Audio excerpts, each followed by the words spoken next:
तुमने मुश्किलों से डरकर कभी मेरा साथ नहीं छोड़ा। इसके बदले में मैं भी तुम्हारी मदद करना चाहती हूँ, लेकिन पता नहीं क्या करूं, कैसे करूं। मुझे तो ये भी नहीं पता है कि मैं अपनी आने वाली जिंदगी में क्या करूंगी, कहाँ रहूंगी, सास को कैसे पालूंगी। ये सब सवालों के जवाब ढूंढने की कोशिश करती हूँ तो हजारों और सवाल मेरे सामने आके खड़े हो जाते हैं। सच कहूं तो आने वाले कल की चिंता तो मुझे भी है। नहीं पता ना कि क्या होगा, कैसे होगा, पर इतना यकीन जरूर है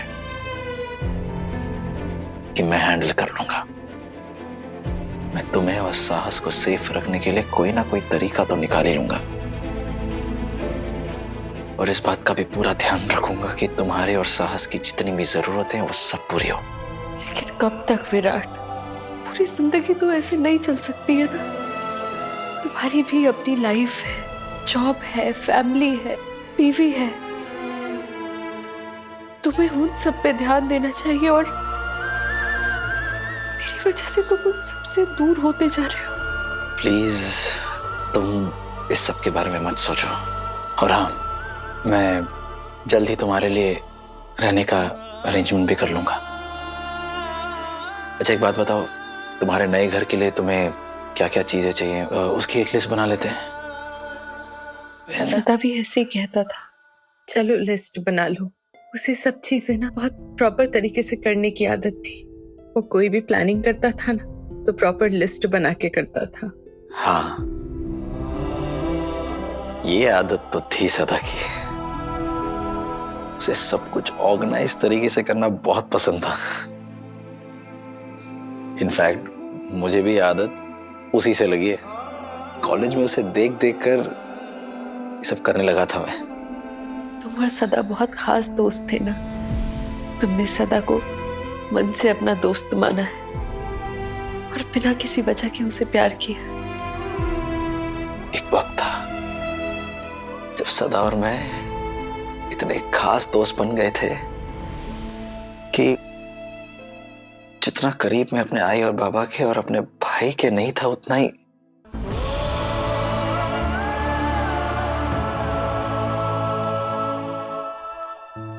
जो भी हुआ।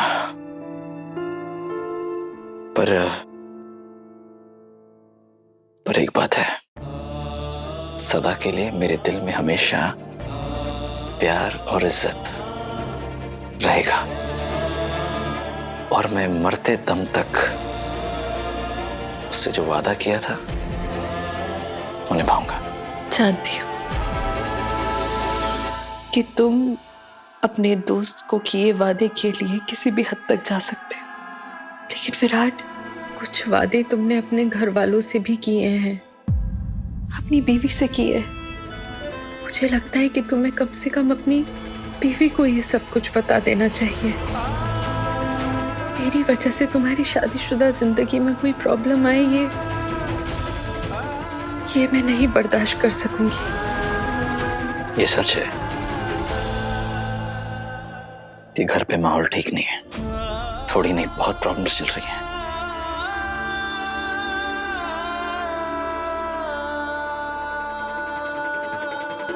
आपने होटल स्टाफ को क्यों बोला था कि वो औरत आपकी बीवी है? तूने एक ऐसी औरत को इस खानदान का नाम दिया है जिसे हम जानते तक नहीं। एक झूठ छुपाने के लिए 100 झूठ बोलने पड़ते हैं।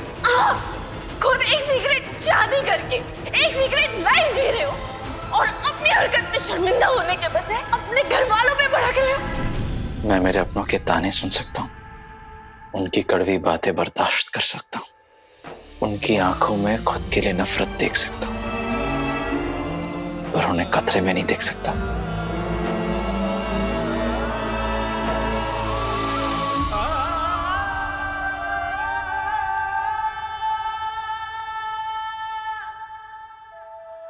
मैं तुम्हें पहले ही बता चुका हूं, मैं अपने घर वालों की और खास तौर पर अपनी बीवी की जिंदगी में कोई प्रॉब्लम्स नहीं चाहता हूं। वो पहले ही बहुत कुछ झेल चुकी है। उसकी पढ़ाई, उसकी अटेंडेंस, मेरी वजह से पहले ही बहुत सफर कर चुकी है। अब फाइनली जाकर उसकी गाड़ी पटरी पर आई है तो मैं और कोई गड़बड़ नहीं होने दूंगा। उसके करियर पर मेरी किसी भी प्रॉब्लम का साया नहीं पड़ने दूंगा। वो इस समाज में जो भी नाम बनाएगी, नाम कमाएगी, उस पर मेरा कोई दाग नहीं लगने दूंगा, कभी नहीं। इसीलिए श्रुति, अगर मैंने उसे तुम्हारे बारे में सब कुछ बता दिया और खुदा ना खास्ता ये सच्चाई किसी दिन सबके सामने आ गई, तो पुलिस उसे मेरे साथ साथ अरेस्ट कर लेगी, मेरा साथ देने के जुर्म में, जो मैं हरगिज नहीं होने दूंगा। तो तुम उसे ये बात कभी नहीं बताओगे? बताऊंगा, जरूर बताऊंगा, सही वक्त आने पर। श्रुति, अभी तक हमारी प्रॉब्लम्स टली नहीं है। जिस दिन तुम पूरी तरह से आजाद रहने लगोगी, तब मैं अपने परिवार को सब कुछ बता दूंगा, और सबसे पहले अपनी पत्नी को बताऊंगा। अगर ये सब इन हालातों में नहीं हो रहा होता ना, तो आज मेरे बदले मेरी पत्नी तुम्हारा और साहस का ख्याल रख रही होती। तुम्हारी वाइफ का नाम क्या है? मेरी वाइफ का नाम है, एक मिनट। जी डॉक्टर। जी मैं अभी आया। सुनो तुम प्लीज वो अरे हाँ, खाना तो वो लेकर गई, ठंडा हो गया था। मैं गरम खाना भिजवाता हूँ, प्लीज खाना खा लो, बहुत देर हो चुकी है। मैं डॉक्टर से मिलकर आता हूँ। विराट, क्या तुम उससे प्यार करते हो?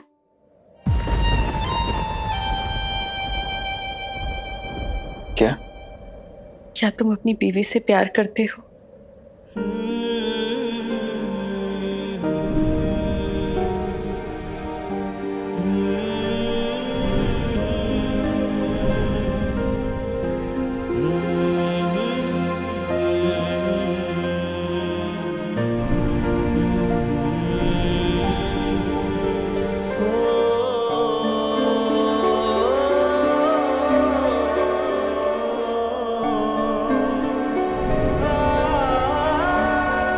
बहुत। और काश मैं खुद भी उसे ये कह पाता। मुझे सच में लगने लगा था विराट सर कि आप मुझसे पत्नी वाला प्यार करते हैं। काश काश मैंने अपने दिल की बात आपसे कहने में इतना वक्त नहीं लगाया होता। काश मैंने आपको ये बता दिया होता कि आप मेरे लिए क्या मायने रखते हैं। क्या वो तुमसे प्यार करती है?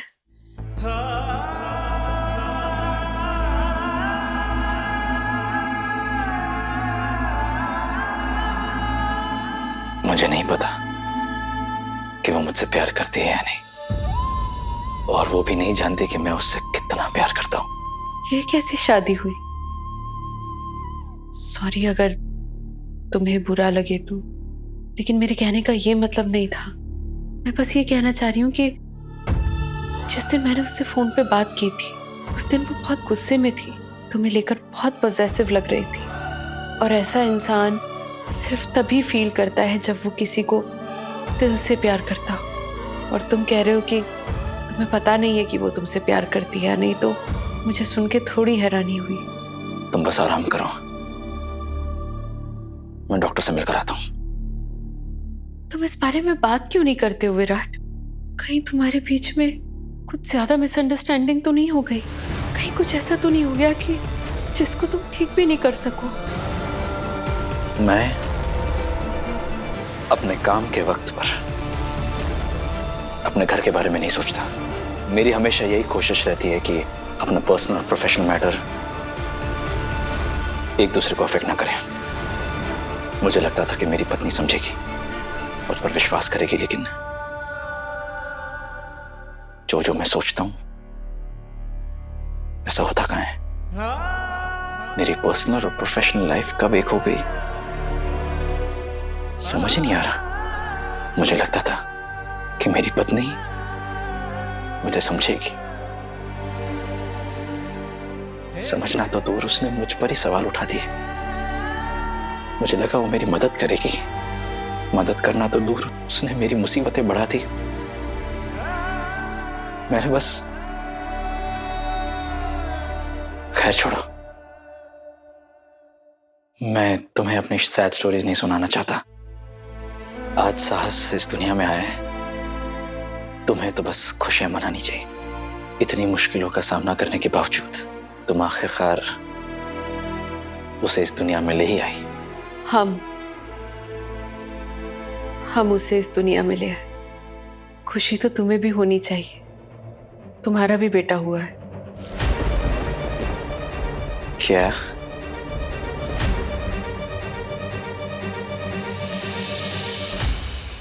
मेरा मतलब, दुनिया की नजर में साहस तुम्हारा ही बेटा है ना, तो थोड़ा मुस्कुराओ, नहीं तो लोगों को शक हो जाएगा।